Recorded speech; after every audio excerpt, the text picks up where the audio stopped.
possible. Indeed. Well, fortunately, God makes it very easy to be in spirit because the communication is direct, instantaneous, and there's no words involved that we can twist or manipulate. Yeah. The symbols. It's just, oh, this is right. It comes through grace. I was teaching the kids this morning, and I actually bring. I don't tell them I studied a Course in Miracles, but it's good that I can bring it in, and then clarify things, and with examples, very simple examples that the Holy Spirit's telling me in the moment.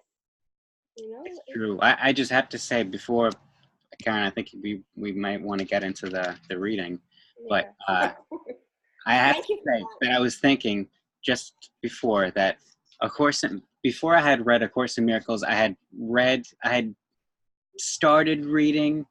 I had read the Gospels because they're very easy to read. They're pleasant stories, but I had never read through the Bible because I didn't know what I was reading.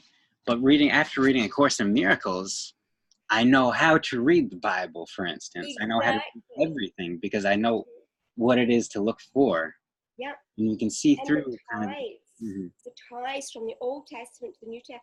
I'm doing a Bible study right now with an amazing couple, and everything's coming together. A Course in Miracles.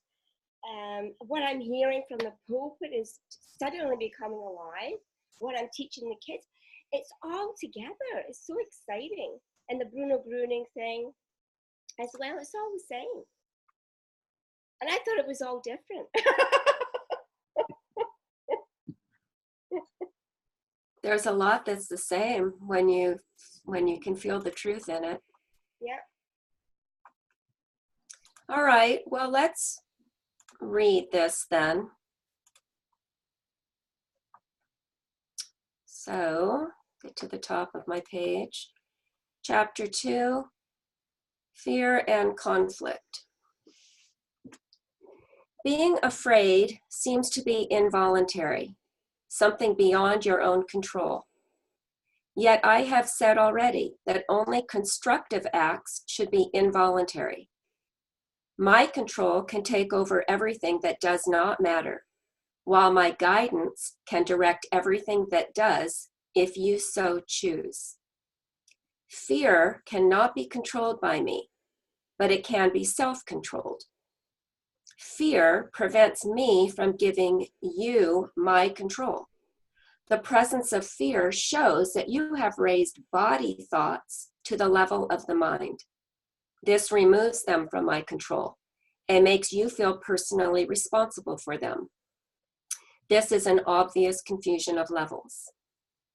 I do not foster level confusion, but you must choose to correct it. You would not excuse insane behavior on your part by saying you could not help it. Why should you condone insane thinking? There is a confusion here that you would do well to look at clearly. You may believe that you are responsible for what you do, but not for what you think. The truth is that you are responsible for what you think, because it is only at this level that you can exercise choice. What you do comes from what you think.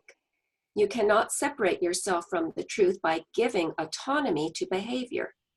This is controlled by me automatically as soon as you place what you think under my guidance. Whenever you are afraid, it is a sure sign that you have allowed your mind to miscreate and have not allowed me to guide it. It is pointless to believe that controlling the outcome of misthought can result in healing. When you are fearful, you have chosen wrongly. That is why you feel responsible for it.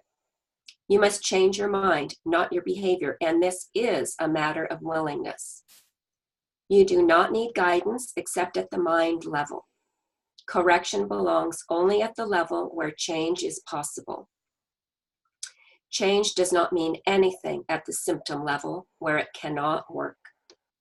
The correction of fear is your responsibility. When you ask for release from fear, you are implying that it is not. You should ask instead for help in the conditions that have brought the fear about. These conditions always entail a willingness to be separate. At that level, you can help it. You are much too tolerant of mind wandering and are passively condoning your mind's miscreations. The particular result does not matter, but the fundamental error does. The correction is always the same. Before you choose to do anything, ask me if your choice is in accord with mine. If you are sure that it is, there will be no fear. Fear is always a sign of strain, arising whenever what you want conflicts with what you do. This situation arises in two ways. First, you can choose to do conflicting things, either simultaneously or successively. This produces conflicted behavior, which is intolerable to you, because the part of the mind that wants to do something else is outraged. Second, you can behave as you think you should, but without entirely wanting to do so. This produces consistent behavior, but entails great strain. In both cases, the mind and the behavior are out of accord, resulting in a situation in which you are doing what you do not wholly want to do. This arouses a sense of coercion that usually produces rage, and projection is likely to follow. Whenever there is fear, it is because you have not made up your mind. Your mind is therefore split, and your behavior inevitably becomes erratic. Correcting at the behavioral level can shift the error from the first to the second type, but will not obliterate the fear.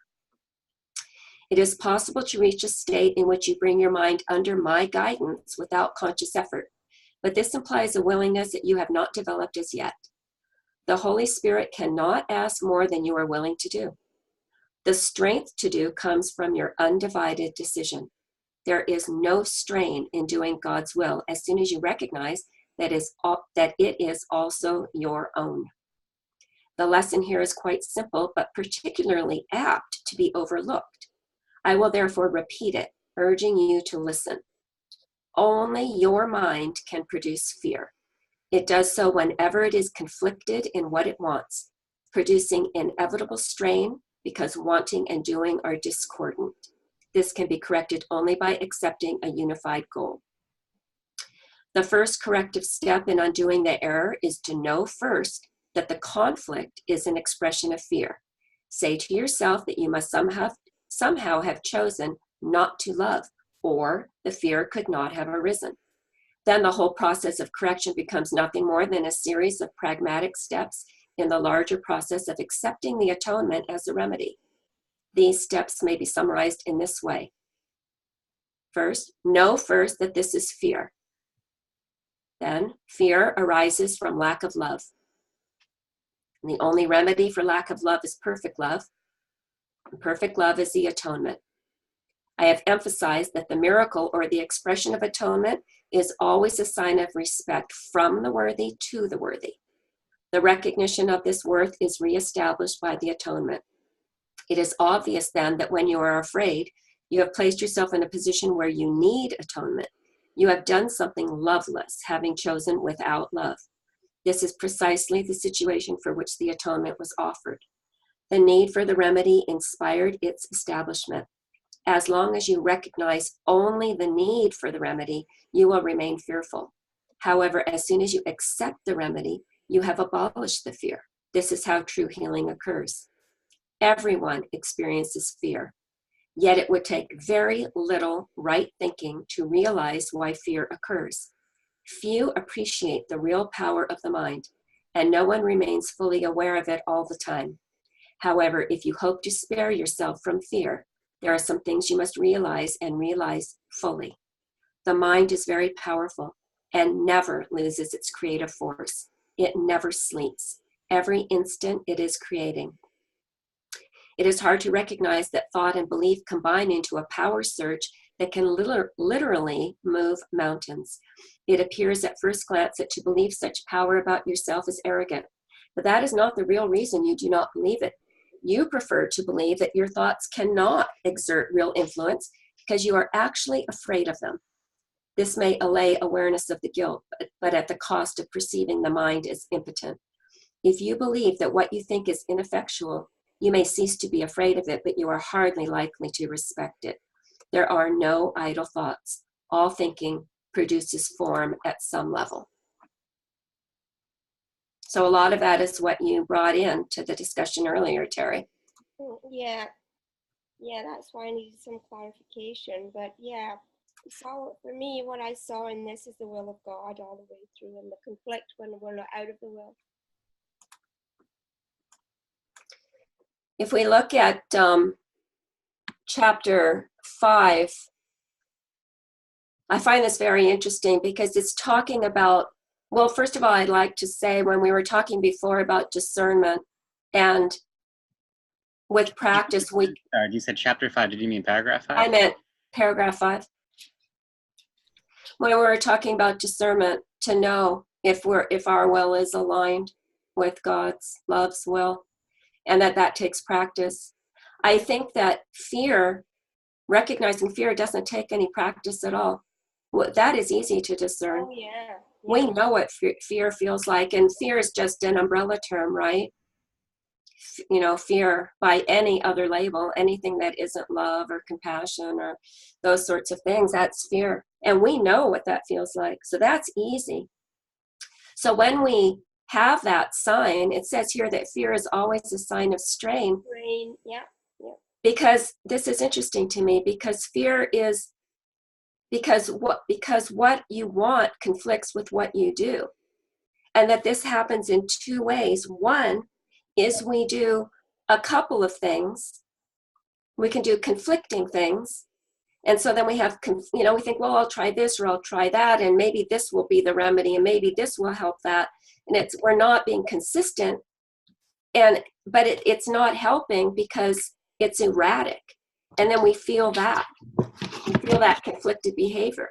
And the other way we can do it is that we can behave as we think we should, and we can be consistent, but there's something in us that's not wholly what we want to do. That part of us that's aligned, that's always aligned, the behavior isn't consistent with that, and we feel it, we recognize it. So there's only one remedy. We really cannot fix this conflict in the world where the conflict's created. The only place we can correct that conflict and fix it is in that area of split mind. It's either ego mind or it's God's mind, love. Yeah, exactly. This actually is very simple, this chapter. It's so simple, and yet do we do it all the time? Or do we get caught? Do we get caught in one type of fear is simply annoyance. I'm just annoyed at that person for doing that. That's pretty mild. That seems benign, but it isn't benign at all. Right. At all. And we can get used to living with annoyance because it doesn't feel that terrible. Well, feels a little bit terrible. Yeah, that's what the Bible calls the little foxes. Ah. Pokey little foxes.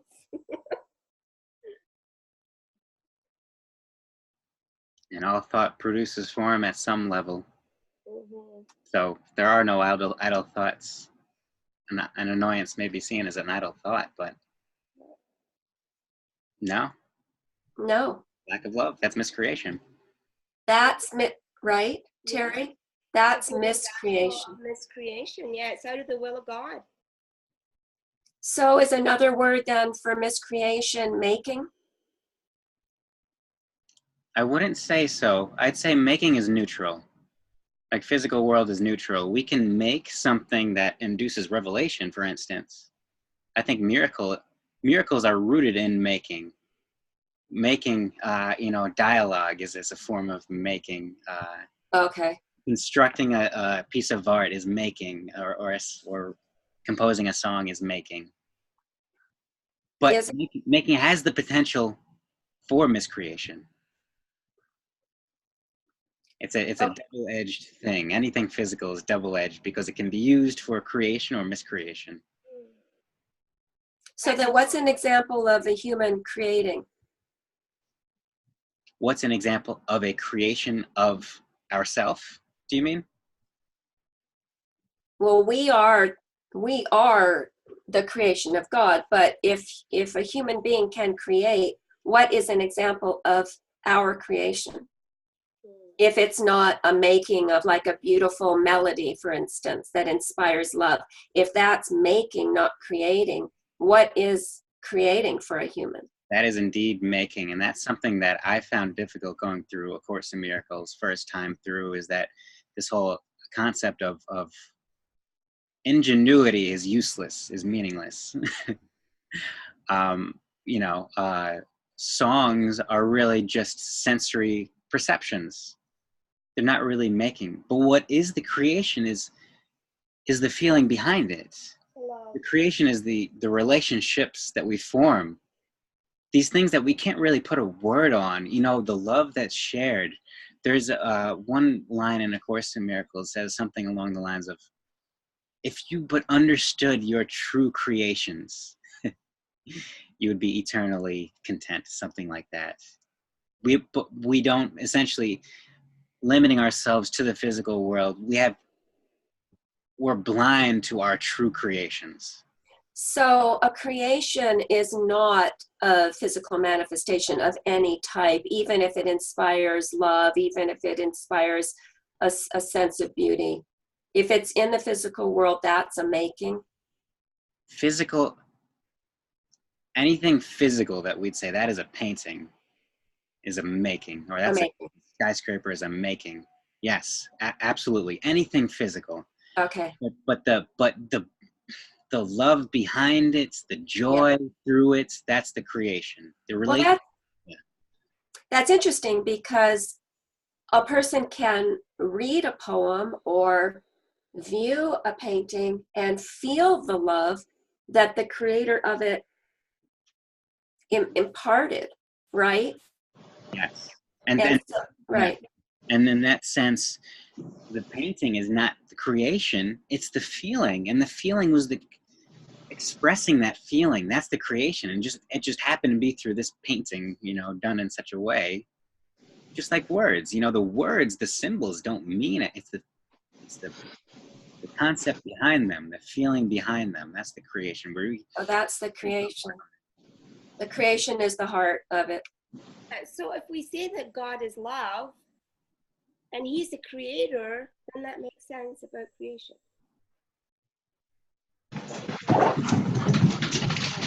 Hi, Kathy. Hey, can you hear me? Yeah. Oh, cool, because it's showing I'm muted. I'm sorry, and I have visiting dogs here, so I'm hoping they don't bark. Oh, okay. I was going to share listening. I'm sorry that I came in late. Lots going on here. But for me, my experience, because the word making goes into my head more along the lines of doing. And so for me, the word creating is really important, because when I do go into that creative space, it's like I go out of that thinking chatter, and it's like I'm an open channel. I hear the words love. For me, it's like I have the music going and I'm into this creating something fabulous, whether it's in my garden or sewing something or painting something. I'm just open. And it's almost like I'm not quite there, but it's really more fluid, and it's not about me, you know, with that focus on I must make this. It's just I'm being with the project, and my mind is at peace. It's kind of it's the real, for me, letting go of the chatter, and it just takes over. And then you look at the clock and you go, oh my God, you know, it was 2 hours, and where did that go? But so for my experience, that's really what I love. And why do I avoid it? It's something I want to do more and more and more. And I keep creating or thinking I'm creating space to be able to do it. And I'm always filling it with doing. But that for me is where really answers will come, the miracles will show up, because I've completely gotten out of that chattering mind of how's this, who's doing this, how's this going, da da da da. And I'm just in that being moment. And the word making makes me feel like I'm on a task. where I remove making and just go into creating with something beyond me. But it's really a beautiful, happy space, or neutral space even. But I feel really light and fluid. If that makes any difference, I don't know. That's my experience. Makes a difference to you. That's Yeah. what's important. And I appreciate the words you put to that experience. I think also what you're saying, Kathy, kind of makes me. It's like we're rooted in this this societal paradigm of which we're all a part. We're so rooted in the doing that we're rooted in the making. Like we can have a checklist and say, I made soup. Yes, I could check that off. This is something I've done. I did my emails. Yes, I did this. But like this discussion that we're having now, there's no checkbox that we can mark off as to say what we've done. This is a creation. We can't put a label on it. We can't say like, oh, I have accomplished that. Like, we had we maybe increased our awareness of A Course in Miracles, but that's not the point. We're creating by being here, by extending, by sharing our truth. This is the creation. It's not a task list. It's not a list of things, or doings. Right. So in that respect, it's like the experience, the heartfelt experience. Or we're experiencing the creation, I guess we could say. And it's not, that's something that's timeless, where this feeling of contentment is universally known, even if we're still in the framework of time, whereas like, oh, myself 20 minutes ago feels the same thing, well, we know what this, and same thing with fear, miscreation, regardless of the time of when we choose to be, we know what that feels like. It's timeless. Right, we do. Terry, you were starting, thank you, Kathy, for that sharing. Terry, you were starting to say something, or you did say, about God's creation being love. Did you have more to that thought? Yeah, so that's exactly what Tim just reiterated. It's all, and it reminds me of a conversation I had with this young man today after church. He's in the choir. He's a Hindu, but I managed to get him, and he loved to sing, so he's in the Anglican choir. And had this wonderful, I couldn't even say it was the words we were exchanging. It was like just a download of love, and I said to him, Sheen, I love you. It's just amazing, but that's what you're talking about. It's all this God as created us, and it's the love that's there. It's the most important thing. I'd like to extend that a bit, Terry.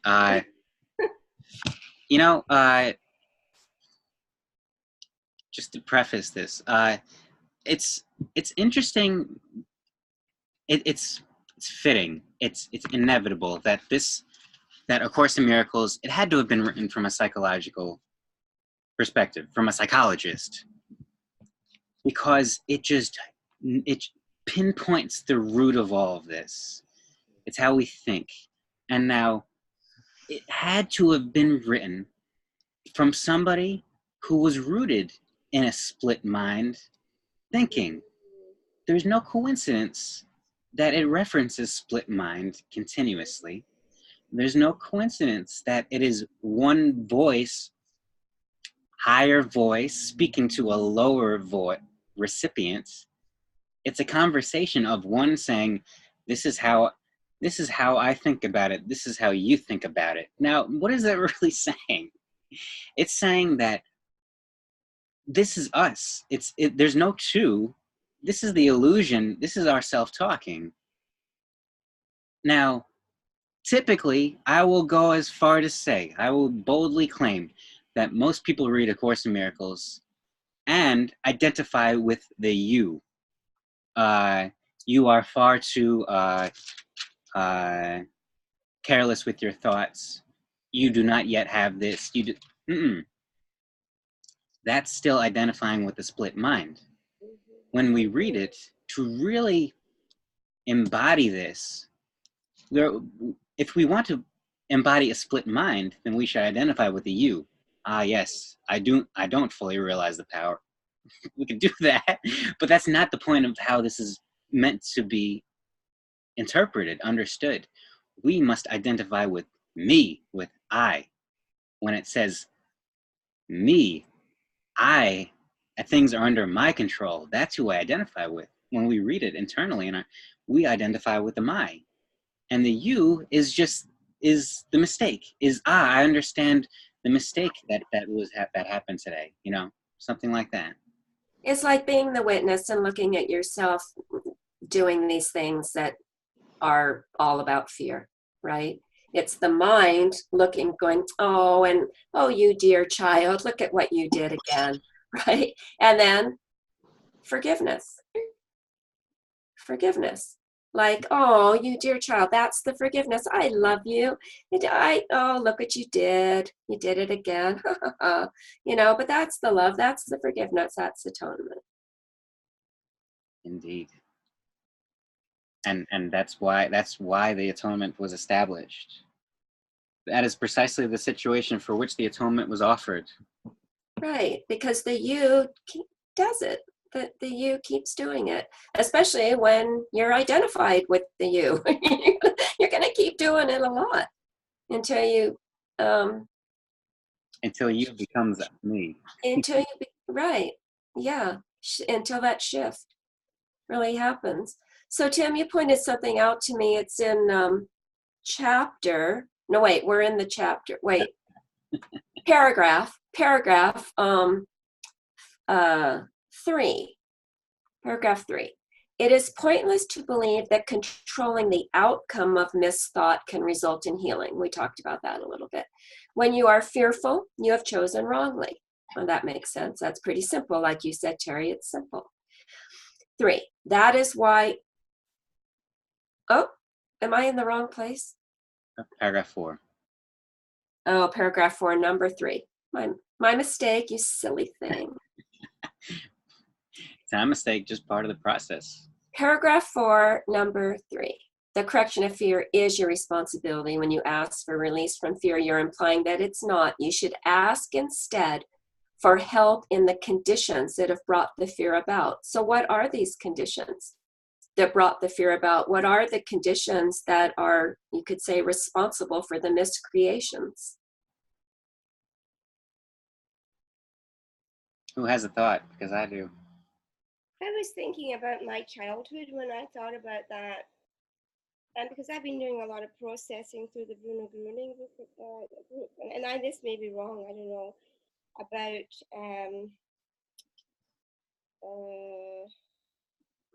grief. And of course that is fear as well. And I think I was probably terrified when at age 5, I lost my mother, father, and brother in one day. Boy. Wow. So I would say that instilled a lot of fear in me. And so I've been processing that. I've been grieving, actually. I'm taking responsibility for that. And the grieving has been pretty heavy.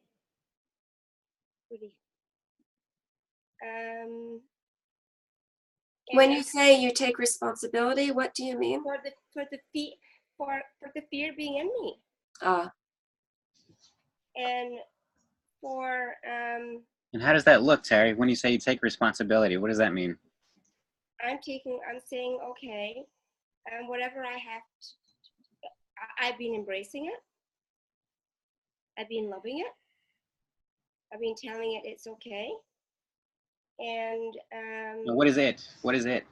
The fear, like the embody. I say my body, and I think there was some reference to that here, that the thought goes from the body to the mind, and I'm very well aware of that through this process.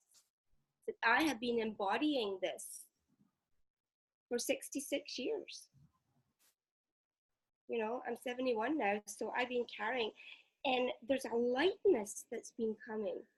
There's like a liberation that's been coming, and I'm telling you, it has not been easy. I've been getting 2 hours sleep a night. I've been thinking. I've been crying. I've been mad at God. I've been mad at Bruno. and I've been doing inner child work as well. And I'm saying, okay, I'm the only one that can deal with this. This is my job. I'm taking responsibility for this. Nobody's getting blamed for this. And people used to say to me, you know, throughout my life, you must really hate your mother, or you must feel really abandoned. Never occurred to me to hate my mother or feel abandoned. Why would a 5-year-old kid hate their mother or feel abandoned even? These are great grown up, and I never took these ideas on. But I did feel that there was a lot of heaviness in my body. And it came up at a Bruno Bruning meeting where I was in the Hailstrom, which is we bring in the divine energy. And Bruno helps us to, and I got a heavy download. My body was shaking. It was shaking really a lot. And the crying. And then I started seeing myself at a funeral. This is how it all started. I thought, oh, I'm at my mother's funeral. I never experienced my mother's funeral because, like in the 50s, children and even women didn't go to funerals. So I actually experienced my mother's funeral. And then I thought, oh, I'm at a double funeral. I'm at my brother's funeral too. And that was such a release for me to have brought that to closure. And the flood of joy was beyond, it was inexplicable. The flood of joy that came from that. Well, that's beautiful, Terry. I do have to extend something that may be of service with you. There's an important concept in A Course in Miracles. We'll get to it eventually, maybe in a year or two. But essentially, actually, it's quick approaching. I think it's in the dynamics of the ego, something like that. Probably, I'm not sure what chapter that is. But the whole concept is that, yes, A Course in Miracles speaks a lot about how ego works, and really that's just another way of saying how fear works. Any miscreation, how it works, or how we get there, maybe. But it says not to pursue it any further, not to really sit and ask, well, what is the ego, and because that's implying that the ego is something that can be loved, that fear is something that can be loved. And if we're giving ego love, we're giving love to nothing. If we're giving fear love, if we're saying, you know, fear, I give you my love, we're giving our love to nothing. So it's just, it's not so much giving the fear love as just seeing through it. And clearly that's saying it like that makes it seem simple. But having that thought, just having that thought as a seed for our subconscious to process, where we don't love our fear, we don't love the grief, anything that's negative, we don't give it love, because that's implying that it is something to be loved, but it's nothing. Oh, yeah. So we don't give it any attention, we don't give it any thought, because it is the nothing.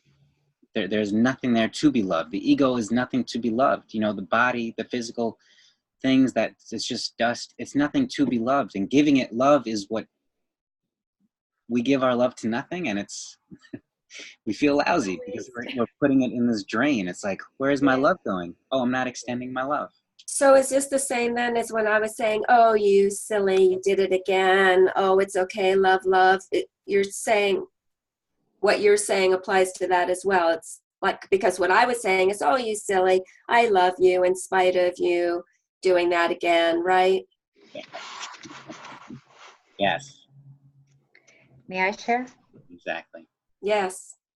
What I'm feeling with this, it's interesting that you're sharing this because it was one of my thoughts because of the ego and letting go. And as they say, ego is edging God out. But I hope these dogs don't bark. If they do, I'll stop. Hold on, kids.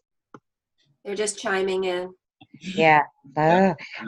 Anyway, so it had gone through my mind, as I've shared before, this clutching, and it's almost because for me the abandonment, fear of being abandoned or unloved or unwanted, seems to be the common theme for so many. But it's in a way, like you were saying, I'll try to just say God bless you or whatever to the ego, so it's like it's hanging on because it doesn't want to be left behind or something. So I thought if I could change my mind in the way that I thought about that ego so that it doesn't feel abandoned, if that makes sense. But it's almost like a drink. It's like the addiction. It just will draw me in. It's a confusion of ego and fear, as you've shared. But I thought if I went softer with it, instead of this, I am going to get beyond this, I am going to learn to let this go. If I looked at it in a different way, maybe it would free it up in an easier way. But I hear what you're saying, Tim. It isn't real, but that's the dance, I guess, in my mind. So a But, couple that things frees here. it up, doesn't it? When you say it isn't real, that totally frees it up. It's not real. Yeah. I'm sorry, say that again. I apologize. I didn't get to hear Well, that. if we say that this fear or whatever it is, or abandonment issues are not real, then we're freeing it up. And I want to hear that over and over and over and over and over and over and over again from you guys, okay? That's why I sit here and I am choosing to be here in the environment of that support. Well, I don't know that it does. Or reminding me or something. Does that make sense? It does make sense. I don't know that it does automatically free it up. Sometimes, maybe. But Tim, if you could look at 1:6, because for some reason I'm thinking that this discussion relates to it. Certainly. We talk about things being held in the body, right? And I think that, yes, we can say, oh, it's not real. And we can believe, oh, it's not real. We can understand philosophically what that is, intellectually. It doesn't mean that it just dissolves away. And so I'd like to hear you speak about this. The presence of fear shows that you have raised body thoughts to the level of the mind. Because I don't know how to speak to that comment. So this is something I believe Terry has touched upon, that we're essentially raising body thoughts to the level of mind is giving our body autonomy, meaning that our body is in control of what we're thinking, or our body is in control of who we are, how we choose to be. And that is that's the epitome of fear. What is more fearful than being a body? Really? Body, like if we were a body, if who we are, if who we were is a body, that's terrifying. Like you have to walk carefully down the street because you can be crushed, you can get hit, you can get destroyed, literally. You can turn into dust. Yeah. So when we raise that to the level of mind, when we make that our identity, that is the source of fear. So I would like to share with the group something I've shared with you, Tim, just a quick little story about the body, feeling in the body. And I'd like you to put a Course in Miracles all over it, if you would. So Tim knows that a lot of healing has happened for me in working at Humanities Team. I have a history, my personal story, of when you make mistakes, watch out. It can be loud words to physical abuse. If something is deemed a mistake by this somebody else in my family at the time, then it was a very scary thing. So at Humanities Team, I'm in this collaborative environment every day, and I've made some mistakes. And the first probably half dozen times that I did over this almost a year now, my nervous system just went wild. I mean, I was literally sitting there in a meeting with my colleagues saying that was me, I did that, and my body was shaking, and it was I mean, I just wanted to run and hide, like it was the flight response, right?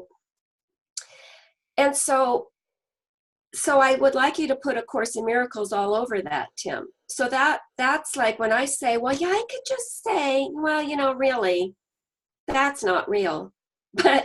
But the body is shaking, and that is making the mind think, I can get through this. I'll just sit here. I'll just like be honest and authentic, and it's going to be okay. It's going to be okay. It's going to be okay. Right? Right. It doesn't just disappear in a second because I say, oh, well, it's not real. Well, first thing is when we're saying it is going to be okay, that's implying that it's not okay now. So that's the first sign. Right. That's the first sign that we're making a mistake. And it's just a mistake. It's just a mistake that we're making. But the thing that stood out in your expression, and thank you for sharing that, because I mean, it's such a blessed thing to be here and to be able to share some of our really, personal, seemingly, hidden almost, bring them to the light. That's how they're healed. So thank you, Karen. Mm-hmm. And the thing that sticks out to me and what you just said is that you said my nervous system was going haywire. I forget what the exact word you said. Just wild, just on fire, shaking. The body was just shaking. Now, in fear. Take that thought. The presence of fear shows that you have raised body thoughts to the level of mind. Right. Saying my nervous system was going crazy implies that the nervous system is acting on its own, that it's its own entity. Oh, that's giving it autonomy. Mind is the source of the nervous system going haywire. Mind, the choice made by mind leads to the nervous system going crazy. So it's not the nervous system. The nervous system is just an embodiment. Like everything in the physical is neutral. It's just a reflection of self. So nervous system going crazy is just a reflection of mind. Mind's going crazy. It's not the nervous system. Maybe allows us to better pinpoint what's going on. And it's an embodiment of the mind where it's like, okay, what is the nervous system? It's the connection that it's what keeps me connected to what I perceive as external. Really, I mean, it's the nerves that allow me to touch and perceive. So nervous system going crazy is really another way of saying my mind's ability to perceive is going crazy. My mind's ability to perceive is going hectic, haywire. I'm sorry, I don't even reset it a second time. But thinking about it that way, okay, well then we can at least start to make sense of it. Because if it's the nervous system going crazy, then what does that really mean? That's just a dead end. Boom, nervous system's going crazy. Done. I can't think of it any further. I can't solve this because that just seems like it's a behavior in itself. But if it's my mind's ability to perceive what I believe is external from myself, then we can start to perceive anew. Then we can start to choose to perceive differently. We can say, okay, so at least I don't even know what that means, but I know it's rooted in perception because nerves are perception. Yeah, it happens so quickly. And My youngest child, Teresa, who I've talked about before, I think she was born with Down syndrome. And I had this amazing experience with her before she died. She was, well, I don't know how old she was, but you know, my other two children, they were in their crib, and one day they had just pulled themselves up on the rails of the crib and they were standing up. Teresa, it was about a 2-week process. She inched her way over to the rail. She held on one day. The next day, her knees came a little closer. The next day, you could see her arm muscle. She was trying to go up. And I would sit on the edge of my bed watching her, talking to her, and the whole thing was slowed down. And it was amazing to witness that, because I never knew all the little steps that it took to go from prone to pulled up in the crib, right? So when you were just talking, I was feeling something similar, like everything slowed down. And I remembered that moment at work in this one particular instance when somebody was saying this had happened, and I was thinking, oh, good God, I hope it wasn't me. And then I went off camera and I'm like checking, multitasking, and I realized, oh shoot, it was me. Came back on camera and then did my little, it was me. The thoughts came before the body shakes. I mean, it always starts with the mind. The thoughts were, oh yeah, I did do that.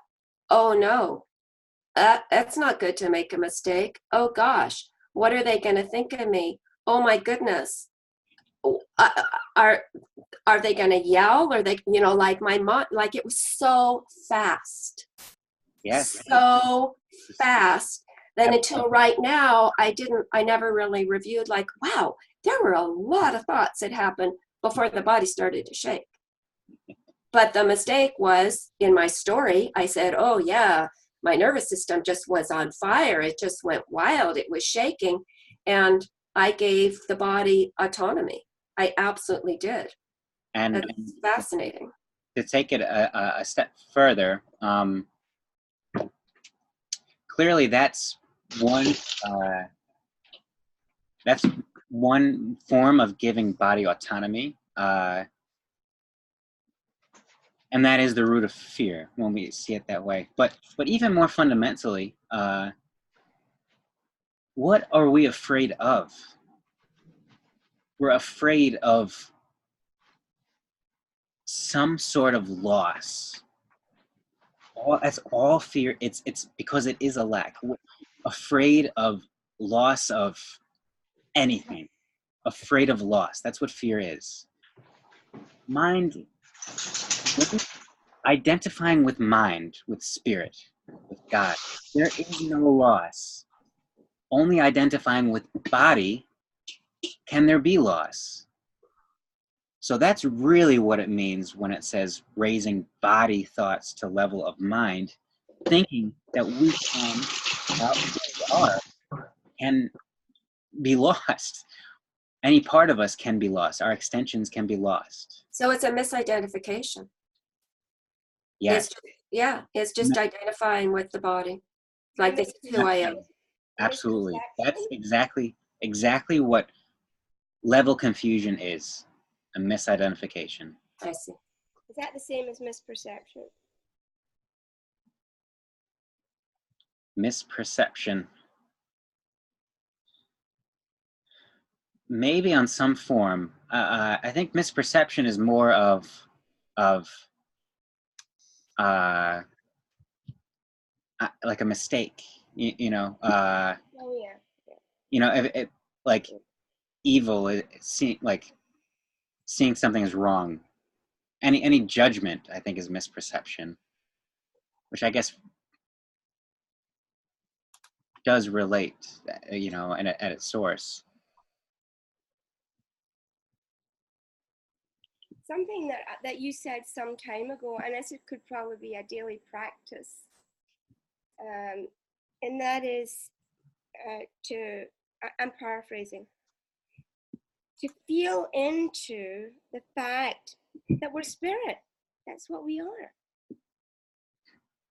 And do that daily, maybe several times a day. And that changes things. Mm-hmm. We are spirit. We are love. That's all we are. That's really and A Course in Miracles uses the word mind. It doesn't really use spirit or soul. And just because it's coming from a psychological perspective, and mind is more fitting, but they're really rooted in the same thought, that it's eternal. Mind is eternal, Yeah. and it seems like a subtle, like a nuance, but it's the entire purpose of A Course in Miracles to allow us to identify with eternal perfection. The changeless, who we are, is perfection, eternal, changeless, one. So when we feel fear, which we've agreed, we know it when we feel it, and conflict, the same. A Course in Miracles says there's 4 steps you can take to remedy it. Know first that this is fear. Fear arises from lack of love. The only remedy for lack of love is perfect love. Perfect love. Perfect love is the atonement. Now, I have a question with respect to 7. The only remedy for lack of love is perfect love. Now, I've got service here, service. For me, the perfect love is to be in a place of service. Well, also service to oneself, let's not forget. Service in every sense. Right. So, is that what it is? We're here to love and to serve. I mean, that was Jesus' message. Well, I'd love to hear what you mean by service, Terry. It can be, you know, that term that people use, and they talk about having a teachable moment. Well, there can be a serviceable moment in the moment, and it's and the preparation for that for me would be to have a spiritual practice where I'm, you know, have some kind of daily practice, and that's what I'm here for. I'm here to love and to serve, but I have to look after me first. If I don't put the mask on me first, I'm not going to be good for anybody else. I just wonder if maybe service is love. Like service, when you're in service, you're modeling love, is my guess. Yes, and was that not what Jesus did? So Karen, I'm so grateful you said that, because I'm listening to everything you're sharing, and the service part, I think that's the critical, or in my mind, the confusion of misunderstanding service. Number one, yes, we need to love ourselves first, because I have the service down to be sure taking care of others before myself, and understanding service. What am I to do? I am here. What should I do? What can I do to help others, and so forth. And one thing I wanted to say too is spending, because I think you're sharing your story, it takes me to the PTSD, the post-traumatic stress syndrome, how long it takes, because it's a condition, it becomes a part of you, and yet we're to letting it go and soften up. It's almost like what your story I was listening to, and it sounded like you didn't even think, it just happened. It wasn't like, oh my God, now what's going to happen to me? It was almost like the body responded even before you caught up with it. I couldn't, but it sounded like that. And so once again, together on a site like this, where we're sharing, we're, again, I say undoing, but our body or my mind or whatever has it down with the blame game or the shame game, or, you know, what have you. But to spend being open and soft to receive this time, to be able to absorb that we are really worthy of love, and to service to be that. And by our doing that, other people get it just by receiving. You know, I'm right now in California, where my sky is golden air, my eyes are burning, my nose is burning. I have family and friends all around being evacuated, power shut off. Yeah. Yeah, you smell it. And I listen to you, Tim, and say, okay, this isn't happening. And it just really, I guess, I mean, we have to be careful with our words, but it's almost as if you have to elevate. You know, I look at myself and I'm smelling all these things. So it's like this confirmation of my body, but to trust that no matter what is happening and going down, we're okay. But man, everything around me is scrambling and people are just nervous wrecks and frightened and asking for help and so on and so forth. Right. Well, the eternal is always okay. The physical body could die in a fire, right? Right. The physical body could die from smoke inhalation. Lots of things can happen to the physical body. I was struck by something you said, and we can maybe this is in another chapter, but I think that there is quite a difference between being in service and a sense of duty. Yeah, big difference. Big difference. And I was playing with duty, like D-O, like do. And sometimes, and I mean, gosh, Kathy, I know what that feels like with, family, especially. Things that you feel that you should do, that you need to do, that must be done. And it feels like I'm in service to the family, and it might not be. it might not be love. If being in service, like we were saying and Terry was saying, is really about modeling love, that's one thing. And duty, that's something else. And it's not just my family. I mean, I volunteer myself, all around in community and what have you. And I hear you, because as I go through this process, I look and go, wow, and again, I have to watch it not to get myself caught up into the shame game because of my service or thinking helping others. I didn't, I did, and it wasn't that I did it all wrong, but I can really see that little child scrambling, trying to be perfect and be there for others and what have you. I get that. I see it. You do. Yeah. But it's don't even like to use the word but it's almost, I was speaking to someone today and saying, doing too much. And if just understanding to absorb that reality of allowing ourselves to be that love, that is the service, that's a gift. And it's like, I feel the gift of even choosing to come onto this program and be together and to listen to people speak and share. And then whatever comes through me will always show me my work ahead or what have you. But that is creating, offering that opportunity in my mind. It's like, it's not a task of trying to change anything. It's just being willing to be in that space. Well, and you're a beautiful part of the group and the sharing, Kathy. I hope so. Oh, you are. Yeah, no, thank you. But I really appreciate everyone. I listened. I just, I want to try to soften up a little bit and just be here and not have my mind try to understand every little, I can get caught up in the meaning of things, because there's always, more than one way of looking at something. But anyway, I don't know if I made sense, but this is something that it may be a bit strange to say this, but don't think about it.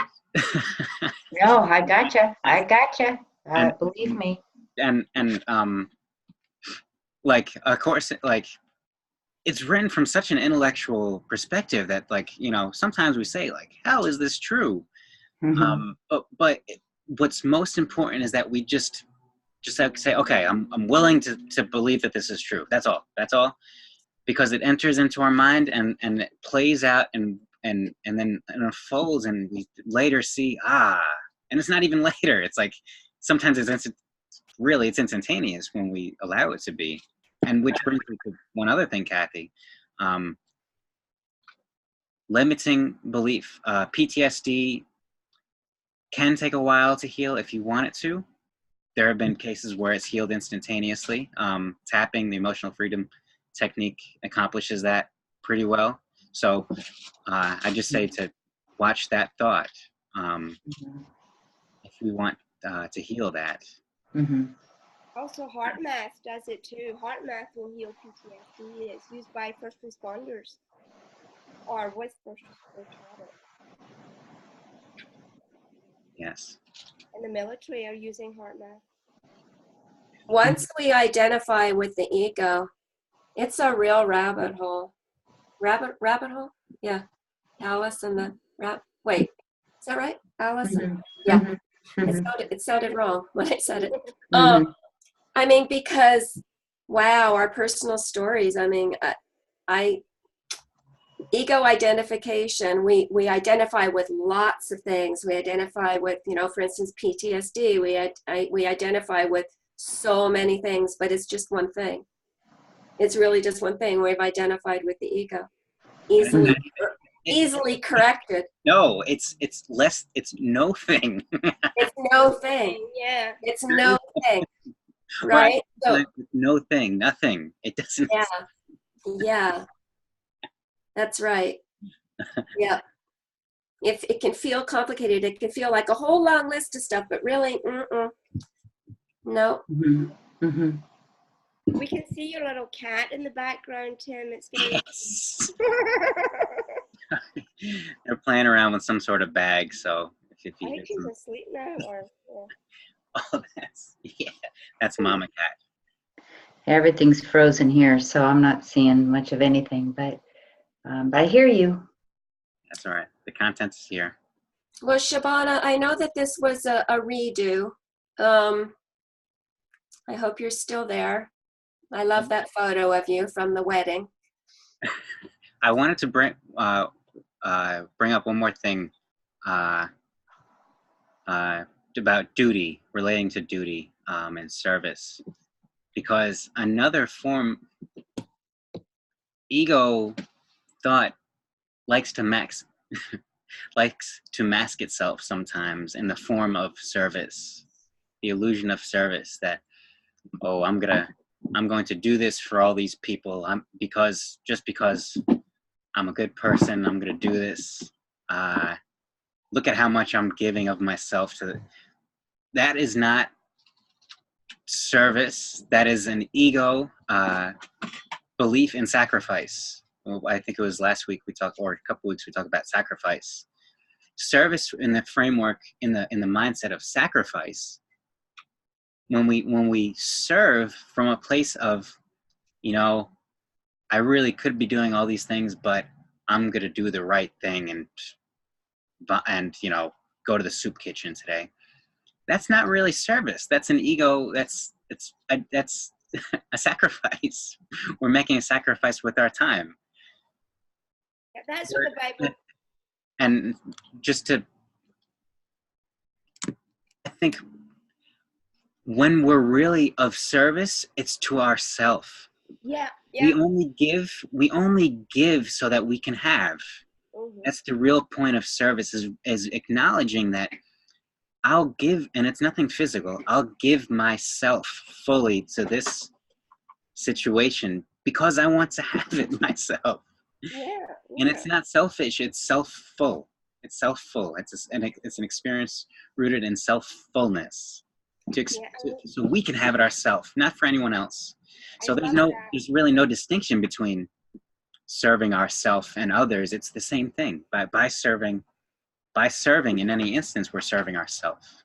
And so there's been in my life anyway, in the past, a lot of conversation about Mother Teresa, right? And she was in service to the world, and she gave. And yeah. But I just couldn't help having the thought that, well, this was in service to her. This was, exactly. I mean, absolutely, right?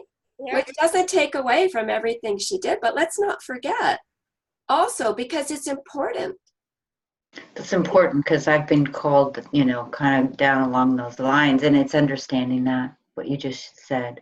And she's in her passion. She was in her passion. It's written all over her face. Yeah. When Yeah. I teach the children, I can't wait, you know, to get into the Sunday school and find out what God's going to do with me once I get there. I love So that, much Terry. fun. I can't Yeah. wait to find out what he's going to make me say. Or what kind of crazy stories I'm going to tell them about Scotland. So Yeah. I mean that's when I know, and also you know, talking to the young professionals after I've been with the little kids, I just can't wait to hear the stories, and you know, and that's not even a structured thing in the church. It just ends up doing that. So they're from all over the world. But yeah, I mean, I get a lot out of that. A lot. Yeah. I think it's worth admitting and not like hide from, oh no, it's not for me, it's for everybody else. There's something very distorted about that. Yes. You know, I was listening to a testimony by Angelina Jolie a very long time ago, and other movie stars have said this. She said, oh, well, I'm going to Malawi, and I did a study of Malawi when I did my postgraduate work. I'm going to Malawi because I'm going to help all these people. And then she comes back from Malawi, and she said, I got more than I gave. It wasn't about me. She was Yeah. so filled with joy. Uh-huh. You know? But people will often say that. Yeah. That, you know, oh, I'm going there and I'm going to give them all this stuff and I'm going to help them and we're going to build a school and all that. But what she got was just inexplicable. I mean, you know, you could see it was written all over her face. Yeah, I think that's exactly like being here. That's what this service is, and I've done that at the hospital, visiting patients through a spiritual care program, and that was always the emphasis. You think you're there, trying to be there for someone, but actually you're the recipient, and I get that. Yeah, I really do. Well, I think it's very important to be self-interested, and I would capitalize that S. yeah, higher self. And it's okay. Be interested in self, capital S, mind, capital M, not split mind, but be interested in self, in mind, in love, in God. Be interested in that. That's the willingness, I think. And do you think, for me, it's regardless, it's for me, the draw is people. I mean, sure, I love a lot of the projects that I'm working on because I love it. I'm really enjoying it, but it's being in contact with others, which is always making me aware of me and how I respond. I almost, and that's the part where I ask, is it just to be with others is where the gifts surface. So regardless of what you're doing, you're willing to be in space and share space with other people. And in one way or the other, the miracle through this whole process of love is that's how we kind of wake up, or whatever, is by speaking with another person, having another person look at you, the face-to-face contact. Does that make any sense? It does make sense. It does make sense. I think it's really beautiful, but Terry, I'm going to start a sentence and I need you to fill in the blanks. So I think that, again, Kathy, I think that's really beautiful. And I think that sometimes, yes, but I'm thinking of Dr. Len. Terry, fill in the blanks. Dr. Who? Len. Oh, I can say it. You can say it. Oh, it's you, not Terry. Me. It's Kathy. Dr. E. Haliakala Hulen. It was you. Oh, Yes. it was you. I got my girls mixed up here. Oh, that's funny. It was you all the time, Kathy. Yeah, so what you said, absolutely true. I think sometimes, and more or less for some people. And then the story of Dr. Len, who sat in his office, the Ho'oponopono person, who sat in his office, and he never saw those people. I read an article that he wrote. He never once saw any of those patients, and yet he sat there with love. It was self-love. Ho'oponopono is all about identity with the I, capital I. Yeah. Interesting, because I'm a Reiki master as well, and I've done that long distance. That's my morning I spend easily, I wake up very early in the morning and start on that process. And then I forget of what I'm doing. You know, I mean, I get all off onto the other stuff. But I'm very aware of, I get that. I really get that. It's just another way of being attached to body. Yeah. He shut down a whole psychiatric hospital, didn't he? Yeah. Yep. Cleared it out. He does have a sense of humor. Well, he'll say he did not. He will not take credit. Oh no. He says, no, that wasn't me. That's, you know, God's work. But it's but it, obviously with that, what he did, there were changes. So it comes to him, and he can tell his story of what happened by him, you know, explaining that process. Thy will is my will, my will is thine will. Right? Right. I mean, that is his story to me. Right. He was fully aligned. Oh, totally. Yeah. So no, not him, not the dude, right? Not the dude, Correct. the body. Correct. Right. Yeah. And as soon as you go there, then he just, you know, he can kind of nail a person, because it's just, he definitely seems to be a man that is not working with the ego. Although he'll say, I am doing this every day of my life forever and lives beyond. But he has shared that as well. Yeah. But, for the It keeps them aligned, doesn't it? Right.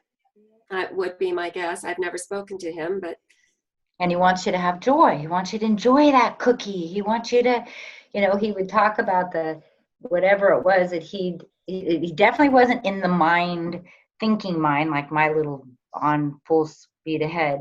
But I love hearing laughter and the pleasures, and of course his family and the love, but not spending that fear-based time. He'll laugh at it, just like you guys do.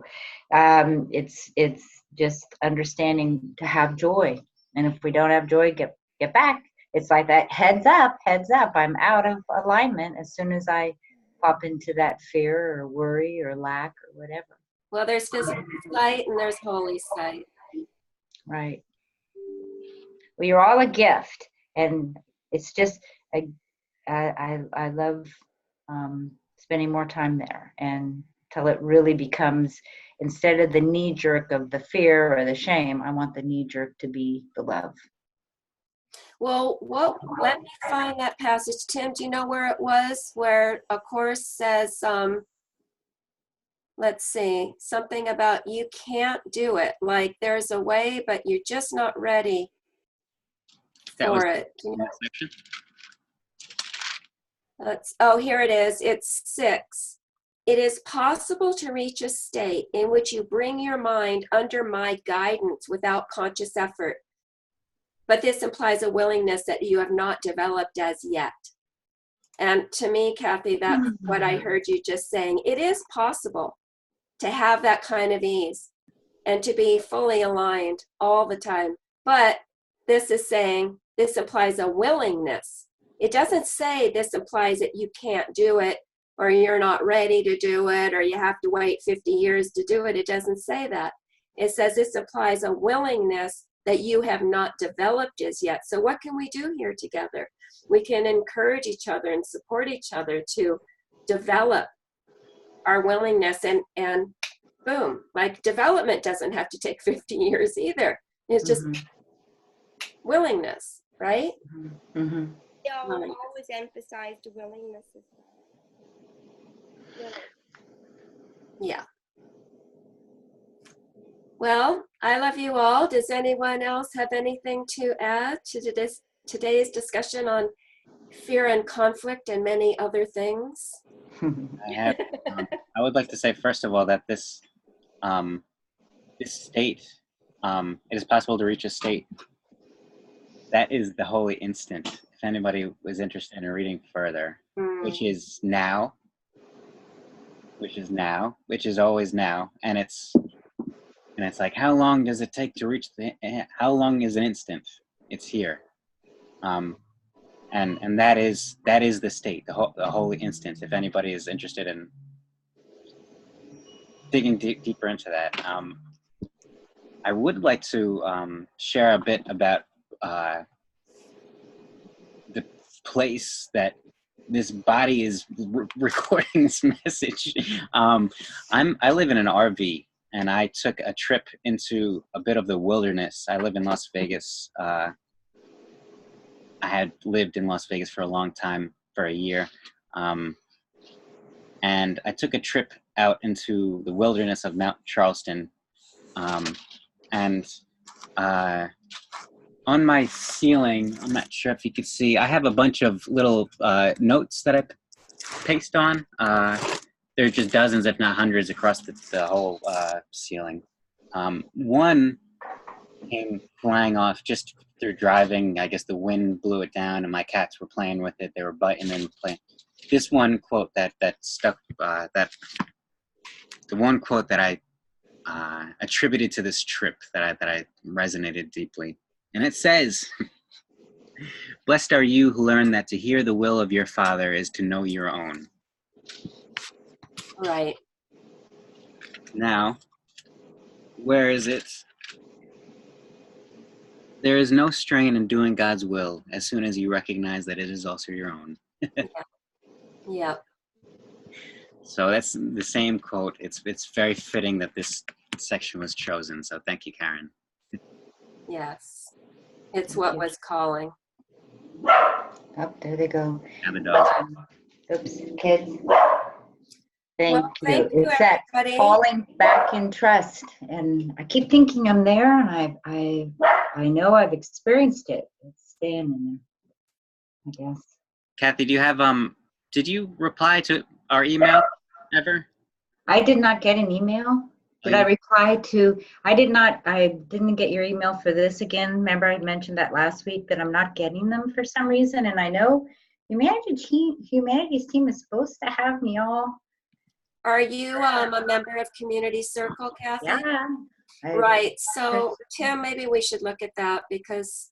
Which one, Kathy? Which one did you originally receive? The beginning, when you were first offering the program, and then I got I have to go to my junk mail, but I think my email is changed, but my son said it would all work the same, and maybe that's what happened. Oh, yeah. If Community Circle doesn't have the email that you're checking for messages, then you won't get to a new email. He just added it's TRS Consult. I had it down as TRS Consult for years, and now it's gone to TRS Consulting. But he said, "It's Mom, don't worry about it. It's still going to go through." However, he's in this IT world. He understands it all. Oh, maybe some kind of an email forward. Yeah. Yeah, and so I get it. I get a lot, but then it's picks and chooses when and how and where. So I do want to get that corrected. So I should just go to Humanities Team and Community Circle. Maybe will there be a site there where it says I can just update my email? Maybe that's all it is. Maybe. And Terry, you said you didn't get this email that came from me? What is Community Circle? Does that come from Humanities Team? Yeah, it's a subscription. Yeah, I think I may have got it. Yeah, I'm sorry. I think I did get it. I got it from you. Yeah. Oh, you did get it. Okay. I did not, so I'm missing out on a few things. So just FYI, Kathy, in our records it shows that you did receive this email this morning, and it's unopened. So it may have been in junk somehow or spam, which we should check that out. Yeah, I got to really. Oh, I haven't been looking spam. I just looked junk. Isn't junk and spam the same thing? Yeah. Yeah. I always check my junk every morning now. I never used to, and now I do, and I did not see it there. And I didn't get one, but Tim, do you get emails? Do they send to you? I did get the emails. Yep. So I didn't get one today either. So anyway, at some point.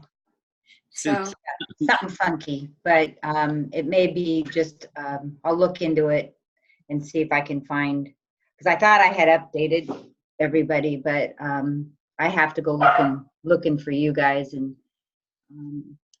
the program that was just last week, the oneness program was fabulous, what I got of it, and Tim, you did a fabulous job. Just wanted to share that. But no, I'll look into that and see. Shabana wrote to me last week, which was adorable, and I did, somehow she got to me, but nobody else, not a thing. I want to ask about the oneness. Is there a link to, I wasn't able to participate last week. Is there a link where, you know, is it like stored somewhere? I'll put it in the chat here. You can just sign up for free. Okay. There's yeah, it's free. You can watch it through midnight tonight. That's what I thought. I thought there was a time limit on it. Yeah, After through midnight tonight, you have to pay for it? No, Yeah, I think free viewing. yeah. Mm-hmm. Yeah. There's after after midnight tonight, there's an upgrade package where you can actually purchase it to own. Yeah, but Oh, I sent that to Tim, but here. And I want to ask one question. Did you like the having it extended, or is it better to have it all one day? For me, one day is better, but I was curious how the response was. We had very positive response for having it extended, and my Okay. teammates who were here for it last year, Mhm. it was a tremendous amount of work, and we did have more panels, but that one day apparently was like an 18-hour day for the Just a team, and it wipeout. was very difficult. I did that last year in a day. It was wonderful. Yeah, I loved it because then that was my day. It was commitment, and then during the week, everything, then I go on to a different lifestyle. But so I was just curious for you, but I preferred it in the one day for that reason. But I can see where it would work out. I can see that workload is way over the top, so I get that. yeah, but I had to ask originally Kathy about your email because we're going to send you reminders through the week saying we're still here. Good. We're here now. I love it. We didn't descend. We didn't fall. We're still here. So we'll I love it. reminders. Well, I've been finding you. I just have to do a little. It works. I'm finding you, but I just don't want to miss you. So. No, we don't want to miss you either. Thank you. I appreciate that. I really, really appreciate it. I do. Thank you. I love this time together too, so much. I do too. Yeah. To all of you, thank you. I love the laughter. Love that, I'll tell you. That's a fabulous thing to hear that. And Shabana, if you're still here, thank you for being here. And Jane, thank you for being here today. Thank you. It was lovely. See you next week. Yes, thank you. Mary, thank you. Thank Thank you, everyone. Love you all. God bless. Thank you all. Bye.